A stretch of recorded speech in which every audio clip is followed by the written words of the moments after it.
गजाननं भूतगणादिसेवितं कपित्थजम्बूफलचारुभक्षणम् उमासुतं शोकविनाशकारकं नमामि विघ्नेश्वरपादपङ्कजम् नीलाम्बुजश्यामलकोमलाङ्गं सीतासमारोपितुवामभागं पाणौ महासायकचारुचापं नमामि रामं रघुवंशनाथम्।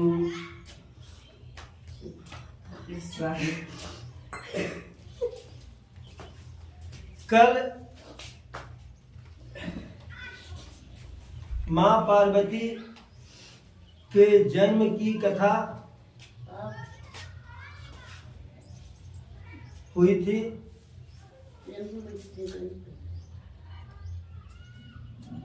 जिसमें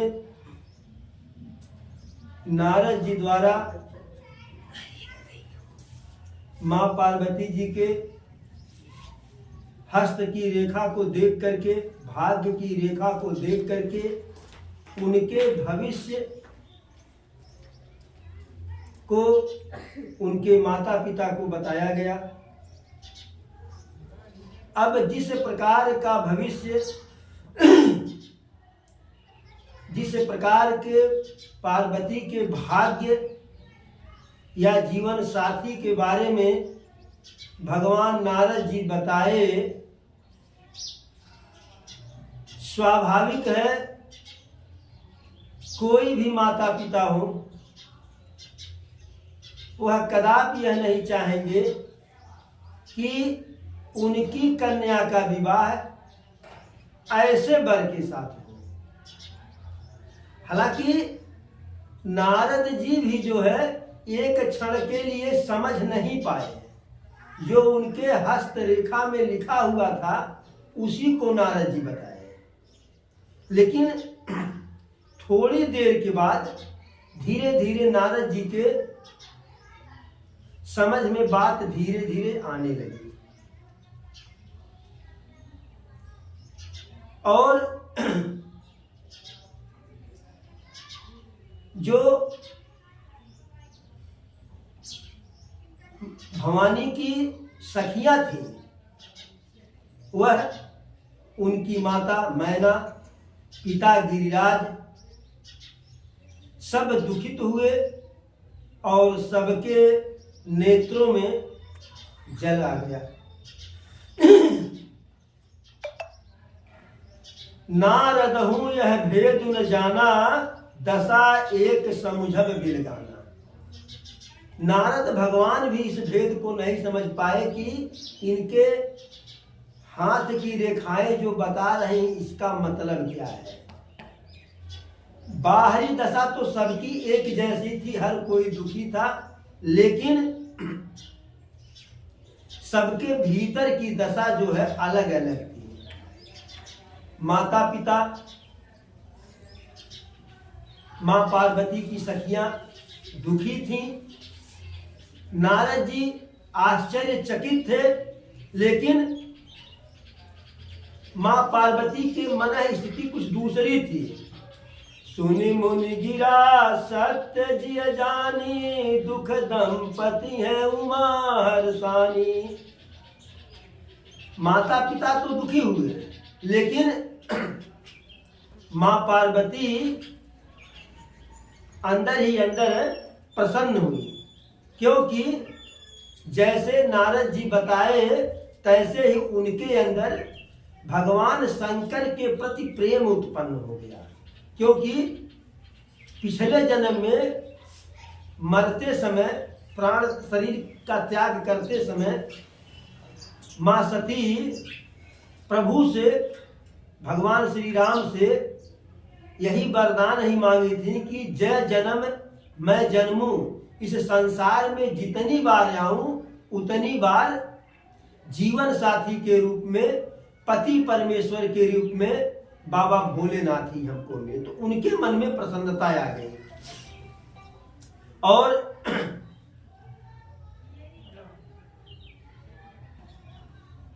धीरे धीरे उसी समय उनके अंदर भगवान भोलेनाथ के प्रति प्रेम उत्पन्न होने लगा। अब सब बेचैन है। झूठ न होई देव ऋषि बानी, सोचहि दंपति सखी सयानी। मां पार्वती के माता पिता और उनकी चतुर सखियां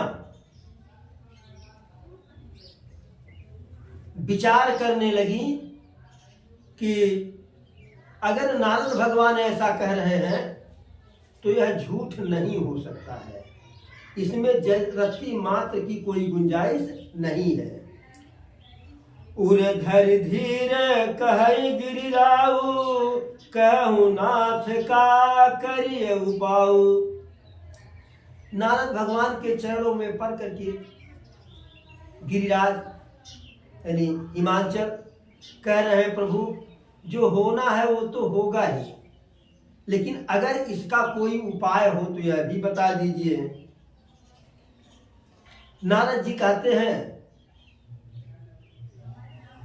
कह मुनीष हिमवंत सुन, जो विधि लिखा लीलार, देव दनुज नर नाग मुनि कौन मेटन हार। हे हिमवंत, हे हिमांचल जी, जो इनके लीलार पे लिखा हुआ है, जो इनके भाग्य में लिखा हुआ है, वह तो हो करके रहेगा। उसे न तो कोई देवता, न तो कोई धनुज, न तो कोई व्यक्ति और न तो कोई नाग इसे मिटा नहीं सकते हैं। फिर भी मैं एक उपाय बताता हूं, यदि ईश्वर सहायता करे तो। जैसे वर का मैंने वर्णन किया, वर के लिए जो जो गुण और दोष हमने बखाना, वह सारे गुण और दोष भगवान शंकर के अंदर विराजमान है। जे वर के दोष बखाने, ते सब शिव पही मैं अनुमाने। यानी जो जो बताए हैं वह सब हमारे समझ से शंकर के अंदर विराजमान है।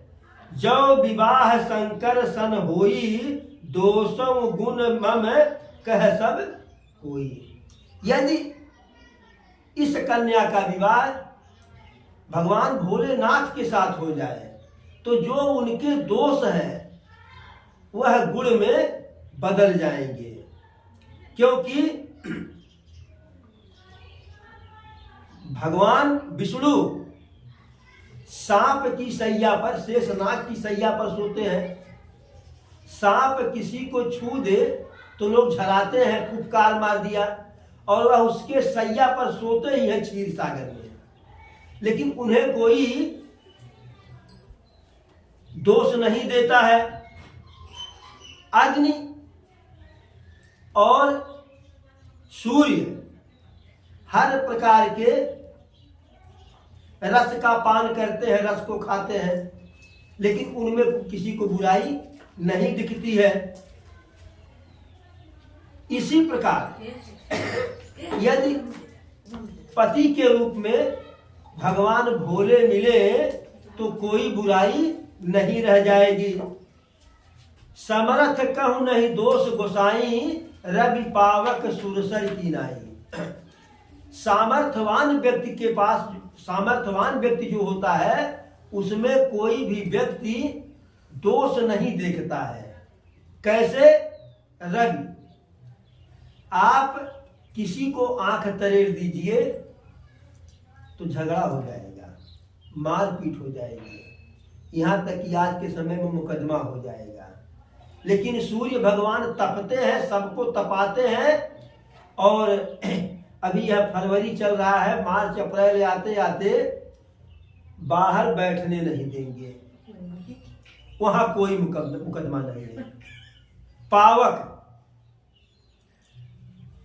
किसी को जरा सा भी आप जो है गर्म बोल दीजिए तेज आवाज में तू मैं हो जाएगा। और आग सबको जलाती है। अभी हमारे आपके द्वारा गलती से किसी का जो है थोड़ा सा कोई खरपतवार जल जाए, लट्ठम लट्ठा हो जाएगा। लेकिन गर्मी के महीने में आग लगता है, सिवान के सिवान साफ हो जाता है, कहीं कोई FIR होता नहीं होता है। सुरसर माँ गंगा जी किसी के दरवाजे पर से अगर आपकी नाली बह रही हो, तू मैं हम नाई बह दे, हमरे में 2 लोटा पानी गिर जाए तो भी झगड़ा। और गंगा जी में बाढ़ आती है, गांव का गांव, सिवान का सिवान, सारी फसलें जो है, घर द्वार सब नष्ट, कहीं कोई मुकदमा कुछ नहीं। तो सामर्थ्यवान व्यक्ति के अंदर अगर कोई दोष भी है तो उसके दोष का कहीं कोई वर्णन नहीं होता है। इसीलिए भगवान भोलेनाथ सामर्थ्यवान है, उनमें कोई दोष नहीं है। शंभु सहज समय रथ भगवाना, यही विवाह सब विधि कल्याणा। दुराराध्य पय अहि महेशु, आशुतोष पुण्य किए कलेशु। यदि शंकर जी के साथ विवाह हो जा रहा है तो इस कन्या का यानी मां पार्वती का कल्याण तो होगा ही, उसी के साथ सबका भी कल्याण होगा। जैसे प्रभु श्री राम जी का विवाह सीता मैया के साथ हुआ था ना, लेकिन उनके सौंदर्य को देखने का अवसर पूरे मिथिलावासी को मिला। जनक के राज के लोग, सभी लोग जो है उस सुंदर शरीर को देख करके मगन हुए।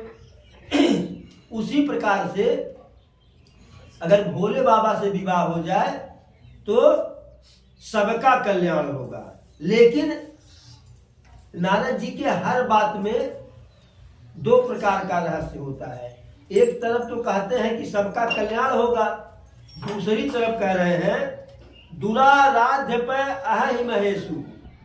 लेकिन एक असमंजस है, क्या? आशुतोष पुण्य किए कलेशु। उनकी आराधना तपस्या इस समय थोड़ा कठिन है। क्यों कठिन है? जब मां सती का परित्याग किए मन ही मन, और वह उस परित्याग से दुखी होकर के पिता के घर यज्ञ में सम्मिलित होने के लिए गई, और जब वहां उनका अपमान हुआ, पिता भवन जब गई भवानी, दक्ष त्रास काहू न सन्मानी। सादर मिली भल ही एक माता, भगनी मिली बहुरी मुस्काता। जब वहां गई थी तो दक्ष के भय से मां सती से किसी ने कुशल क्षेम तक नहीं पूछा, हाल चाल नहीं पूछा। हाँ, एक माता थी जो है वह सहसम्मान मिली थी, और जो इनकी अन्य बहनें थी वह मुस्कुरा रही थी कि है देखो बिना न्योता के आई हुई है। तो वहां उस परिस्थिति बस जो है वह भी झेल ले गई, लेकिन जब शंकर जी का अपमान देखी तो वहां अपना जो है शरीर का त्याग कर दी। तब से शिव के वैसे बैरागी थे, लेकिन विशेष प्रकार का वैराग्य उनके अंदर उत्पन्न हो गया था। और जगह जगह पर प्रभु श्री राम की कथा सुनाना, उनका भजन करना, यही एकमात्र कार्य रह गया था। और उसके बाद यह सब करने के बाद भगवान भोलेनाथ समाधि में बैठ गए थे। अब उनको जगावे कौन, यह समस्या है। फिर भी जो है यदि ऐसा किया जाए, यदि पार्वती तप करें तो भगवान भोलेनाथ मिल सकते हैं, क्योंकि तप में बहुत अधिक बल होता है। अब आप लोग अगर चाहें, उनके माता पिता से कह रहे हैं, मैना और क्या कहते हैं, हिमांचल से, आप लोग इसी प्रकार का उनको उपदेश दीजिए। यह सब कह करके नारद जी ब्रह्मलोक को सिधारे। उस समय तो उनकी बात सबको अच्छी लगी। हिमवंत भी जो है मैना देवी से कहे कि देखिए, जो नारद जी कह रहे हैं, यह उनको जा करके जो अपनी कन्या को समझाइए, बुझाइए, और उसी में सबका कल्याण है। गई तो, लेकिन जब उतनी सुंदर अपनी कन्या को देख रही है और शंकर जी के उस बैरागी स्वरूप का आकलन की, फिर जो है दुखी हो गई। लेकिन वहाँ माँ भवानी अपनी माता से कहती है, हे माता, जो हमारे भाग्य में लिखा है वही हमको मिलेगा, और आप व्यर्थ में अकलंक न लीजिए। और एक बात हमें आपको बतावें, कहीं बताओ बिटिया, अब बताने को बाकी ही क्या रहा है। तो माँ भवानी कहीं कि रात में हम एक स्वप्न देखे हैं, जिसमें एक सुंदर गौर वर्ण का ब्राह्मण आकर के हमें उपदेश दे रहे हैं कि शंकर के ही रूप में आपको पति मिलेगा, और उनके लिए जाकर के तपस्या करो। ऐसा सुनती हैं, सबके मन का भ्रम समाप्त होता है, और माता पिता माँ पार्वती को तपस्या के लिए प्रेरित करते हैं। माँ भवानी तपस्या के लिए जाती हैं, और तपस्या करती हैं। तपस्या भी बहुत ही कठिन, कुछ दिन, कुछ हजार वर्षों तक सिर्फ जल ग्रहण करती हैं, तप किया करती हैं, फिर जल का परित्याग कर देती हैं, वायु ग्रहण करती हैं कई सौ वर्षों तक, उसे भी त्याग देती हैं, कंदमूल खाती है, उसे भी त्याग देती है, फिर बेल के सूखे पत्तों को खाती हैं, उस सूखे पत्ते का भी परित्याग कर देती हैं। तब इनका शरीर जो है एकदम स्वयं बेल के सूखे पत्ते की तरह हो गया। माँ भवानी का शरीर भी स्वयं बेल के सूखे पत्ते की तरह से हो गया। इसीलिए माँ पार्वती का एक नाम अपर्णा भी है, एक नाम, क्योंकि बेल का पत्ता भी खाना छोड़ दी थी। ऐसा कठिन तप उनका देख करके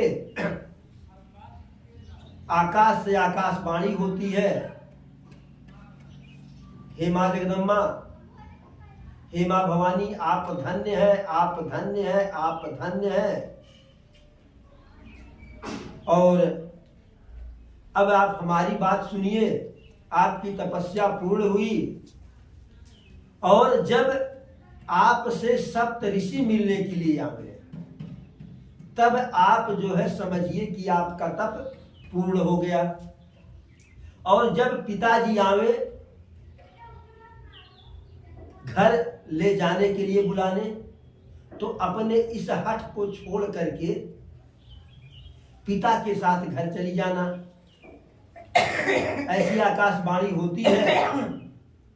सप्त ऋषि भी आते हैं। वह कहानी हम आप लोगों को कल बताएंगे, क्योंकि उस सप्त ऋषि के आने के बीच में भगवान भोलेनाथ के समाधि की कहानी है और भगवान भोलेनाथ के विवाह का प्रयोजन क्या है इसकी कहानी है। भगवान भोलेनाथ का विवाह सिर्फ माँ पार्वती के तप के कारण नहीं हुआ। हम पहले भी बताए थे कि हर कार्य के पीछे कोई न कोई कारण जुड़ा रहता है, तो उनके विवाह के पीछे भी कारण था। कारण क्या था? उस समय एक तारक नाम का असुर पैदा हुआ था। उसकी पत्नी बहुत ही पतिव्रता और सती थी। पत्नी के प्रभाव के कारण कोई भी देवता तारक असुर का संहार नहीं कर पा रहा था। तो ब्रह्मा जी बताए कि यदि शंकर जी के द्वारा मां पार्वती और शंकर के संयोग से पुत्र पैदा हो तो उस पुत्र में इतनी क्षमता होगी, पुत्र वह इतना सामर्थ्यवान और प्रतापी होगा कि उसी से जो है तारक असुर का संहार होगा। इसलिए बाबा भोलेनाथ और मां पार्वती के विवाह के लिए जो है आपस में बुद्धि सुलझाने का कार्य देवता लोग भी कर रहे थे, प्रभु श्री राम भी कर रहे थे, सब मिल करके जो है। लेकिन बड़ी समस्या यह थी कि भोले बाबा तो समाधि में थे, उनको जगावे कौन, उनके पास जावे कौन, पता नहीं बहुराय आदमी कब जो है तीसरा नेत्र खोल दे, यह समस्या थी। तो वह कथा फिर कल सुनाई जाएगी। आज की कथा यहीं पे विराम होती है। जय हो प्रभु।